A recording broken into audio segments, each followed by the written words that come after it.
Back to our channel the Lahiri room. তো আমি স্বস্তিকা। মানে আমি স্বস্তিকা বলার আগেই তো এটা অভ্যাস হয়ে গেছে। তো যাই হোক, আমি স্বস্তিকা। আমার আজ সেকেন্ড ডে ব্লগিং কলকাতাতে। তো এটাই আজকে লাস্ট। এই সেকেন্ড ডে থার্ড ডে আমি আর বলবো না, এই লাস্ট।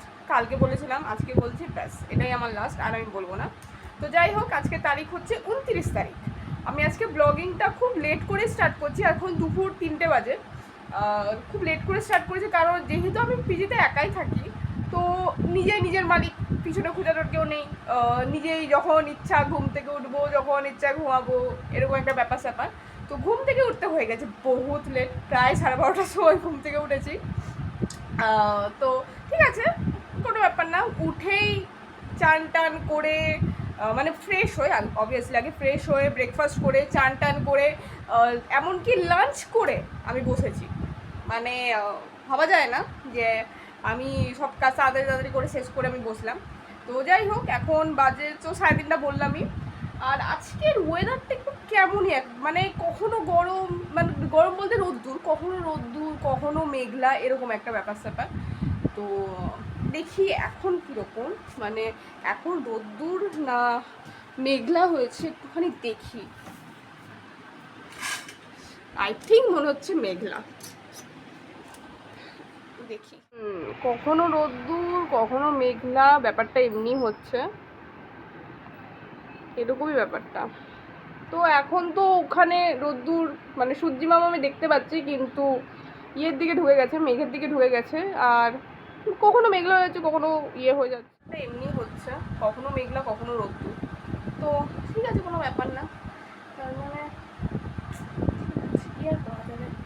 তো এখন কাজ হচ্ছে আমার এডিট করা। আমার কালকের ভিডিও এডিট করা হয়নি, যেটা আমি আজকে বিকেলে পোস্ট করব। তো আমার এডিট করা হয়নি, তো আমাকে এডিট করতে হবে। এখন মেন কাজ আমার ওটাই। তো এডিটটা করে নিই, এখন ওটা আমার মেন কাজ। তো এডিট করে নিই, তারপর দেখা হচ্ছে। ওকে, বাবা আবার রোদ্দুর উঠেছে, হয়ে গেছি। আমি একটু বেরাচ্ছি বন্ধুর সাথে দেখা করতে। প্রায় 1 মাস পর আমি বন্ধুদের সাথে দেখা করতে যাচ্ছি।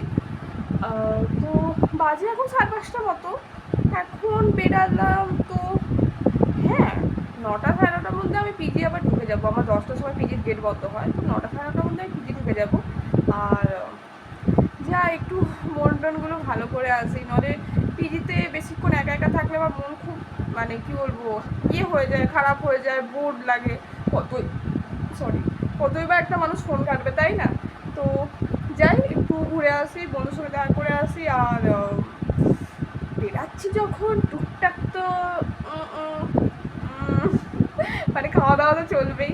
তো ঠিক আছে, এবার বেরাই, বেরিয়ে দেখি আর কী আমরা করছি না করছি, তারপর আবার দেখা হবে।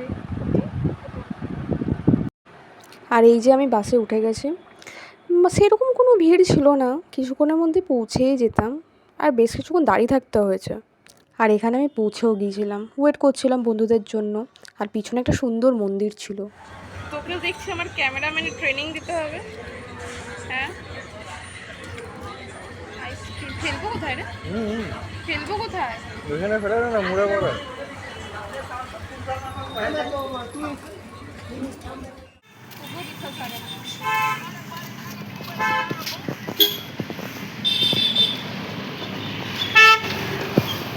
সামনে বাবা, আমার তোকে নিয়ে ভয় লাগছে খুব। আমি কটার সময় ঢুকলাম, আমি 11:30-10টার দিকে ঢুকলাম পিজিতে। খাবার দাবার এখনও খাইনি, এখন বাজে রাত্রির 11টা। খাবার দাবার এখনও খাইনি, খাবো এবার। তো মনটা খুবই খারাপ। তোমরা সবাই নিউজ পেয়েছো যে রাহুল ব্যানার্জি মারা গেছে জলে ডুবে। মানে চিরদিনই তুমি যে আমার সিনেমা দেখে ওনাকে চেনা, তারপর অনেক সিনেমায় দেখেছি, অনেক সিরিয়ালেও এখন দেখছিলাম, সিরিয়ালেও দেখেছি। মানে মনটা খুবই খারাপ লাগছে ওনাকে, মানে ওনার এই খবরটা শুনে। আমি বাইরে থাকাকালীন ওনার নিউজটা ফেসবুক, আমার বন্ধুদের হোয়াটসঅ্যাপ স্ট্যাটাস থেকে জানতে পেরেছি। প্রথমে মানতে পারছিলাম না যে হতে পারে এটা মিথ্যে কথা, বা হতে পারে যে কোনো হয় না রুমার্স বলছি, রিউমার্স উঠছে, তোতলে গেছি কথাটা।